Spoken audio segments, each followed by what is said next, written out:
Hi guys, welcome to our channel Telugu audio stories with Maitri. నా ఛానల్ని ఎవరైనా ఫస్ట్ టైం చూస్తున్నట్టయితే తప్పకుండా లైక్ చేయండి, షేర్ చేయండి అండ్ సబ్స్క్రైబ్ చేసుకోండి. ఎన్నాళ్ళైనా నీకై వీచుంటా ఎపిసోడ్ 56. ఇక లేట్ చేయకుండా స్టోరీలోకి వెళ్ళిపోదామా? ఆర్వీ గ్రూప్ ఆఫ్ కంపెనీస్ అధినేత మీరు మాలాంటి మిడిల్ క్లాస్ ఫ్యామిలీని కలిసి మమ్మల్ని బతిమిలాడడం వింతగా ఉంది. ఎన్నో ఏళ్లుగా మీ గురించి, మీ మంచితనం గురించి మాకు తెలుసు.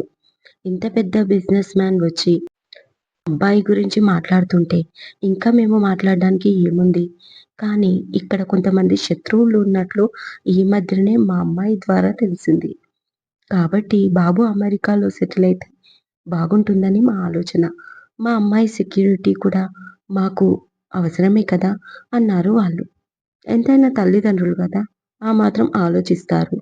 అలాగే దానికి కావాల్సిన ఏర్పాట్లన్నీ మేం చేస్తాం. వాళ్ళకి మంచి ఉద్యోగాలు ఎలాగో ఉన్నాయి. కాబట్టి ఈ 2 రోజుల్లో వాళ్ళకి ఎంగేజ్‌మెంట్ చేసి పంపిద్దాం. మంచి ముహూర్తం చూసి మళ్ళీ ఇక్కడికి వచ్చినప్పుడు పెళ్లి చేసేద్దాం. ఏమంటారు? అన్నాడు రఘురాం.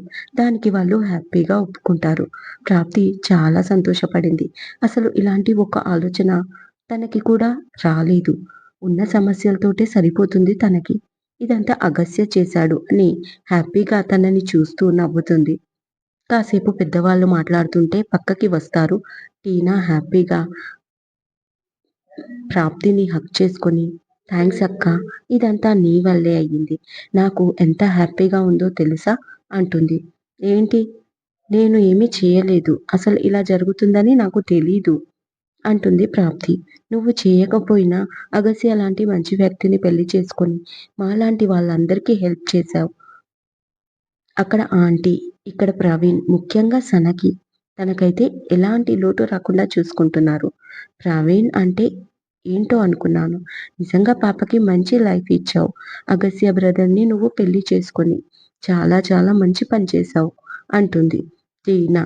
దాంతో దూరంగా ఉన్న అగస్త్యని చూసి హ్యాపీగా నవ్వుకుంటుంది ప్రాప్తి. ఇక అందరూ కలిసి కాసేపు మాట్లాడుకొని నెక్స్ట్ డే ఎంగేజ్‌మెంట్ పెట్టుకుందామని ఒప్పుకొని బయలుదేరుతారు. ప్రాప్తి రూపాతో ఇక అప్పుడప్పుడు వచ్చి వెళ్తాను పిన్ని, టెన్షన్ తీసుకోకండి. ఇకపైన ఎక్కడ దాక్కోవాల్సిన అవసరం మనకు లేదు. ఆయన ఉన్నారు కదా, అన్నీ ఆయనే చూసుకుంటారు అంటూ పాపతో బాయ్ చెప్పించి బయలుదేరుతారు. అగస్త్య ప్రాప్తిని, పాపని కవితమ్మనే ఇంటి దగ్గర వదిలి పాపకు బాయ్ చెప్పి వెళ్ళిపోతాడు. బాగా అలసిపోవడంతో ప్రాప్తి పాపని కవితమ్మకి ఇచ్చి వెళ్ళి రెస్ట్ తీసుకుంటుంది. ఈవినింగ్ కళ్ళు తెరిచేసరికి తన పక్కన పాప కనిపిస్తుంది నిద్రపోతూ. నవ్వుతూ తనకి ముద్దు పెట్టుకొని వెళ్ళి ఫ్రెషప్ అవుతుంది. అప్పుడే రఘురాం నుంచి కాల్ వస్తుంది ప్రాప్తికి. చెప్పండి మామయ్య అంటుంది లిఫ్ట్ చేయగానే. తల్లి, రేపు ఈవినింగ్ మన హోటల్లో మీ తమ్ముడి ఎంగేజ్మెంట్. ఏదైనా షాపింగ్ ఉంటే చేసుకోండి అంటాడు. థ్యాంక్ యూ మామయ్య అంటుంది ప్రాప్తి. ఎందుకు తల్లి? Thank you. నీ సంతోషమే మా సంతోషం. అండ్ ఇంకో విషయం, ఒక పర్సన్ నిన్ను కలవడానికి వచ్చాడు మన హౌస్‌లో. అతను ఎవరో కాదు, మన అగస్త్య ఫ్రెండ్ జాన్. ఒక్కసారి వెళ్ళి మాట్లాడు అంటాడు. దేని గురించి మామయ్య అని అడుగుతుంది ఆశ్చర్యంగా ప్రాప్తి. ఎందుకంటే ప్రాప్తికి జాన్ ఎవరో తెలీదు కదా. తల్లి, అతను లైలా వాళ్ళ అన్నయ్య. నీకు అర్థమవుతుంది కదా అని అడుగుతాడు. అర్థమైంది మామయ్య, కానీ అతను నాతో అనగానే, చూడు తల్లి, లైలా ఇక్కడికి వచ్చి గొడవ చేసిందని నేనే కాల్ చేశాను జాన్‌కి. 2 రోజుల క్రితం జర్మనీ నుంచి వచ్చాడు. ఇక్కడికి వచ్చాక లైలా హెల్త్ పాడైపోయిందంట. అప్పటి వరకు కూడా ఆ అమ్మాయి మన అవుట్ హౌస్‌లోనే ఉంది. ప్రస్తుతం హాస్పిటల్‌లో ఉంది అనుకో అనగానే అయ్యో అనిపించింది ప్రాప్తికి. అయినా సైలెంట్‌గా వింటుంది రఘురాం మాటలు. జాన్ ఆఫీస్‌కి వచ్చి నన్ను కలిశాడు. జరిగిన దానికి క్షమించమని అడిగాడు ఇద్దరిని. కానీ ఒక ఫేవర్ చెయ్యమని ఎంతో రిక్వెస్ట్ చేస్తున్నాడు తన విషయంలో. అలా అని అతను వాళ్ళ సిస్టర్‌ని ఏమి సపోర్ట్ చేయడం లేదు. జాన్ హనీకి చైల్డ్‌హుడ్ ఫ్రెండ్. నాకు కొడుకులాగే. వాడి బాధ చూస్తే నాకు బాధగానే ఉంది. కానీ నిన్ను కాదని కూడా మేము తనకి ఎలాంటి హెల్ప్ చెయ్యలేము. కదా! అందుకే ఒకసారి నీతో మాట్లాడమని నేనే పంపించాను. నువ్వు ఏ నిర్ణయం తీసుకున్నా దానికి మేము కట్టుబడి ఉంటాము. కానీ ఒకటి, హనీ ఎప్పటికీ నీవాడే. అదొక్కటి గుర్తుంచుకో. నీకు ఇష్టమైతేనే వెళ్లి మాట్లాడు అంటాడు రఘురాం. అన్ని మాటలు మాట్లాడిన రఘురాంతో ఇక తను ఏం మాట్లాడగలదు? అలాగే మామయ్య అంటుంది ప్రాప్తి. సరే తల్లి ఉంటాను అంటూ కాల్ కట్ చేస్తాడు రఘురాం. వెళ్ళి కలవాలా వద్దా ఎరకాటంలో పడేశాడు మామయ్య అనుకుంటూ కాసేపు ఆలోచిస్తుంది.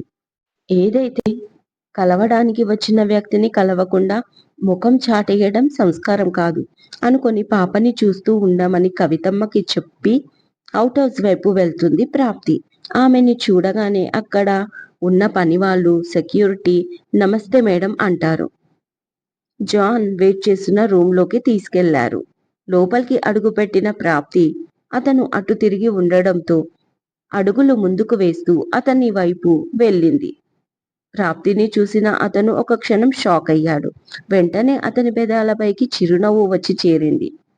మళ్ళీ చూస్తాను అనుకోలేదు తనని. తన కళ్ళని తానే నమ్మలేకుండా లేచి నిలబడ్డాడు జాన్. దాదాపు 3.5 ఇయర్స్ తర్వాత తనని చూడడం. కొద్ది గంటల పరిచయం. కనీసం పేరు కూడా తెలీదు. కానీ అద్భుతమైన ట్రావెల్. నేను మర్చిపోలేను. నా లైఫ్లో గౌరవం ఇచ్చే ఆడవాళ్ళ లిస్టులో మొదటి 2 పేర్లు తన తల్లి నానమ్మ అయితే మూడోది ఖచ్చితంగా ఈమె పేరు ఉంటుంది అనుకుంటూ ఎలా ఉన్నారు అని అడుగుతాడు హ్యాపీగా జాన్. ప్రాప్తి కూడా షాక్ నుంచి బయటపడుతూ సన్నటి చిన్నటి నవ్వుతో గుడ్, మళ్ళీ కలుస్తాననుకోలేదు అంది జాన్కి సీట్ చూపిస్తూ కూర్చోమని. ఆ రోజు నేను చెప్పాను కదా డెస్టినీ అని, నా డెస్టినీ మీరేనేమో అన్నాడు. పిచ్చి మాటలు మాట్లాడితే మనుషుల్ని పెట్టి కొట్టిస్తా మిస్టర్ జాన్ అని వార్నిస్తూ మీరేనా అని అడుగుతుంది ప్రాప్తి డౌట్ఫుల్గా. ఎస్ నేనే. మీ గుడ్ నేమ్ చెప్పరా ప్లీజ్ అని అడుగుతాడు జాన్. ప్రాప్తి తను కాకూడదని మనసులో గట్టిగా కోరుకుంటూ. ఆ రోజు మైకల్ అని చెప్పారు క్వశ్చన్ రేస్ చేసింది ప్రాప్తి. అంటే మీరు నా పేరు మర్చిపోలేదా? Oh my God, it's really wonderful for me. తెగ ఊగిపోతాడు సంతోషంతో జాన్. హలో మిస్టర్, ఆ రోజు జర్నీ చేసిన ట్రైన్ పేరు కూడా నాకు ఇంకా గుర్తుంది. అందులో అంత సంతోషపడాల్సిన అవసరం ఏముంది అని అడుగుతుంది ప్రాప్తి. తుస్సుమని గాలి తీసేసినట్టు అయ్యింది జాన్కి. అది మా ఫాదర్ నేమ్, క్యాజువల్గా అలా చెప్తూ ఉంటాను. Anyhow your good name please మళ్ళీ అడిగాడు. తెలుసుకోవాలని ఆతృత పెరుగుతుంది అతనికి. ఎందుకు అన్ని పేర్లు పెట్టుకుంటారు అడుగుతుంది కాస్త సీరియస్గానే ప్రాప్తి. నేను ఉన్న పేరు సరిపోవట్లేదని లేని పేర్లు చెప్పుకుంటున్నాను. కానీ మీరు మాత్రం ఉన్న ఒక్క పేరు చెప్పట్లేదు. ఎంత దారుణమండి ఇది అంటాడు ఫేస్ అదోలా పెట్టుకొని. ఆ మాటకి నవ్వొస్తున్నా ఇంకా చెలరేగిపోతాడని కంట్రోల్ చేసుకుంటూ. మీరు ఎవరిని కలవడానికి వచ్చారు? మిసెస్ ప్రాప్తి అగస్యనే కదా? అది నేనే అంది ప్రాప్తి. ఓ షిట్, పెళ్లి చేసుకున్నారా మీరు? ఎప్పుడు అడుగుతాడు జాన్. ఇది అడగడానికి వచ్చారా కోపంగా అడుగుతుంది ప్రాప్తి. అయినా చేసుకుంటే చేసుకున్నారు, ఎవరూ దొరకనట్టు మా ఫ్రెండ్ని ఎందుకు చేసుకున్నారండి అని అడగగానే వాట్ నాన్ సెన్స్, ఏం మాట్లాడుతున్నారు మిస్టర్ జాన్? ఇవన్నీ మాట్లాడడానికా నన్ను పిలిచింది? నేనిప్పుడే మా మామయ్యకి కాల్ చేస్తాను అంటూ ఫోన్ చేతిలోకి తీసుకుంటుంది. స్టాప్ స్టాప్, నేను మాట్లాడడానికి వచ్చింది ఇది కాదు, మా సిస్టర్ విషయం అంటాడు జాన్. నాతో ఏం మాట్లాడతారు అడిగింది కోపంగా ప్రాప్తి. ప్లీజ్ నా మీద కోపం కాస్త పక్కన పెడితే విషయం ఏంటో చెప్తాను. మన మధ్య జరిగింది మా సిస్టర్ మీకి ఏమీ సంబంధం లేదు. ఇది మనసులో పెట్టుకొని అనగానే స్టాప్ స్టాప్, అసలు మన మధ్య ఏం జరిగిందని అడుగుతుంది ప్రాప్తి చాలా సీరియస్గా. కదా, ఏమి జరగలేదు కదా? అమ్మయ్యా, ఇప్పుడు ఫ్రెష్గా స్టార్ట్ చేశాను, కాస్త ఎమోషనల్గా వినండి అంటాడు జాన్. మీరేం మాట్లాడుతున్నారు మీకైనా అర్థమవుతుందా అని అడిగింది ప్రాప్తి కోపంగా. ప్లీజ్ అండి, నేను చాలా బాధలో ఉన్నాను. మిమ్మల్ని చూస్తాక కాస్త మైండ్ డైవర్ట్ అయిన మాట నిజమే. కానీ నాకు చాలా పెద్ద ప్రాబ్లం ఉంది. మా సిస్టర్ ఒంట్లో బాలేదు. ప్లీజ్ అండి, కాస్త నా మాట వినండి. నాకు చిన్న సహాయం చేయండి అంటూ వేడుకున్నాడు. ఎందుకో అతన్ని అలా చూడలేకపోయింది. సరే చెప్పండి ఏంటి విషయం అడిగింది ప్రాప్తి. ఇక్కడ జాన్ ప్రాప్తికి తన చెల్లెలు లైలా కొద్ది రోజులు ఇక్కడ ఉండేలా పర్మిషన్ తీసుకోవడానికి వచ్చాడు. తనకున్న ప్రాబ్లం డాక్టర్ చెప్పిందంతా ఎక్స్‌ప్లెయిన్ చేసే లోపు మనం ప్రాప్తి జాన్‌కి ఎలా పరిచయం అయ్యింది అని ఫ్లాష్ బ్యాక్‌లోకి వెళ్ళి ఒక కన్ను వేసి వద్దాం. Flash back 3½ years back. పాపని తీసుకొని బయలుదేరిన ప్రాప్తి ఆ రాత్రి 2 గంటల సమయంలో హైదరాబాద్‌కి వెళ్ళే ట్రైన్ ఎక్కేసింది. బాగా ఏడుస్తూ ఉండడంతో అప్పటికి ఒక సీట్లో కూర్చొని పాపకి పాలు పడుతూ ఉండగా టీసీ వచ్చి టికెట్ అడిగాడు. తనకి ఏం చెప్పాలో తెలియలేదు.